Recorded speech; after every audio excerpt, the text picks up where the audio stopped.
Hi guys, welcome to Devan's YouTube channel. మీరు abroad వెళ్ళబోతున్నారా? మీరు కనుక అబ్రాడ్ వెళ్ళబోతే మీరు తప్పకుండా చేయాల్సిన పని ఏంటి అంటే ఫోరెక్స్ కార్డ్ తీసుకోవటం. ఎవరికైతే అబ్రాడ్ వెళ్తున్నారో వాళ్ళకి, తర్వాత మన ఇండియా నుంచి అబ్రాడ్ వెళ్తున్నారో వాళ్ళకి తెలియాల్సిన మొట్టమొదట ఏంటంటే ఫోరెక్స్ కార్డ్ తీసుకోవటం.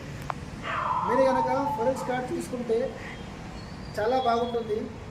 అదే కనుక మన ఇండియాలో ఉన్న డెబిట్ కార్డ్సే కానీ క్రెడిట్ కార్డ్సే కానీ అబ్రాడ్ అంటే యుఎస్, అమెరికా, లండన్ చాలా ప్రదేశాలు ఉన్నాయి కదా. ఈ ప్రదేశాల్లో తిరిగితే దానికి మన డెబిట్ కార్డ్స్ కనుక వాడితే ఫోరెక్స్ ఛార్జెస్ ఉంటాయన్నమాట. అది వచ్చేసి 2%, 3%, 5% అనేసి బ్యాంకర్స్ ఛార్జ్ చేస్తారు. అదే కనుక మనం